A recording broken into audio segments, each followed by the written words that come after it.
कृपया वीडियो में न्यू है तो वीडियो को लाइक एंड सब्सक्राइब करें और शेयर करें। सिंह के समान वेगशाली पुरुष सिंह कर्ण जब अपना विशाल धनुष खपाता हुआ युद्ध स्थल में दिव्यास्त्र तथा भयंकर बाण छोड़ रहा हो, उस समय उसे कौन जीत सकता था? निश्चय ही उसका धनुष कट गया होगा, या रथ धरती में धंस गया होगा, अथवा उसके अस्त्र नष्ट हो गए होंगे। तभी जैसा तुम मुझे बता रहे हो, वह मारा गया होगा। उसके नष्ट होने में और कोई कारण मुझे नहीं दिखाई देता है।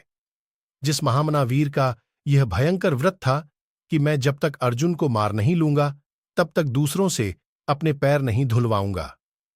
रणभूमि में जिसके भय से डरे हुए पुरुष शिरोमणि धर्मराज युधिष्ठिर ने 13 वर्षों तक कभी अच्छी नींद नहीं ली, जिस महामनस्वी बलवान सूतपुत्र के बल का भरोसा करके मेरा पुत्र दुर्योधन पांडवों की पत्नी को बलपूर्वक सभा में घसीट लाया, और वहां भी भरी सभा में उसने पांडवों के देखते देखते समस्त कुरुवंशियों के समीप पांचाल राजकुमारी को दास पत्नी बतलाया, साथ ही जिसने उसे संबोधित करके कहा, कृष्ण, तेरे पति अब नहीं के बराबर हैं। सुंदरी, अब तू दूसरे किसी पति का आश्रय ले। पूर्व काल में जिस सूतपुत्र ने सभा में रोषपूर्वक द्रौपदी को ये कठोर बातें सुनाई थीं, वह स्वयं शत्रुओं द्वारा कैसे मारा गया।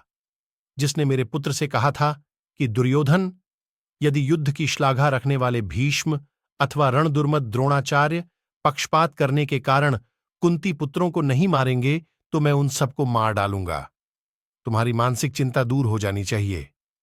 गांडीव धनुष अथवा दोनों अक्षय तर्कस मेरे उस बाण का क्या कर लेंगे जो चिकने चंदन से चर्चित हो, शत्रुओं पर बड़े वेग से धावा करते हैं। ऐसी बातें कहने वाला कर्ण, जिसके कंधे बैलों के समान हृष्टपुष्ट थे, निश्चय ही अर्जुन के हाथ से कैसे मारा गया। संजय, जिसने गांडीव धनुष से छूटे हुए बाणों के आघात की तनिक भी परवाह न करके कृष्ण, अब तू पतिहीना हो गई, ऐसा कहते हुए कुंती पुत्रों की ओर देखा था, जिसे अपने बाहुबल के भरोसे से कभी 2 घड़ी के लिए भी पुत्रों सहित पांडवों और भगवान श्रीकृष्ण से भी भय नहीं हुआ। तात, यदि शत्रु पक्ष की ओर से इंद्र सहित संपूर्ण देवता भी धावा करें, तो उनके द्वारा भी कर्ण के वध होने का मुझे विश्वास नहीं हो सकता था। फिर पांडवों की तो बात ही क्या है।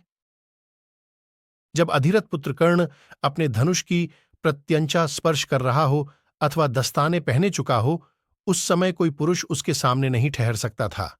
संभव है यह पृथ्वी, चंद्रमा और सूर्य की प्रकाशमयी किरणों से वंचित हो जाए, परंतु युद्ध में पीठ न दिखाने वाले पुरुष शिरोमणि कर्ण के वध की कदापि संभावना नहीं थी। जिस कर्ण और भाई दुःशासन को अपना सहायक पाकर मूर्ख एवं दुर्बुद्धि दुर्योधन ने श्रीकृष्ण के प्रस्ताव को ठुकरा देना ही उचित समझा था, मैं समझता हूं आज बैलों के समान पुष्ट कंधे वाले कर्ण को गिरा हुआ तथा दुःशासन को भी मारा गया देख मेरा वह पुत्र निश्चय ही शोक में मग्न हो गया होगा।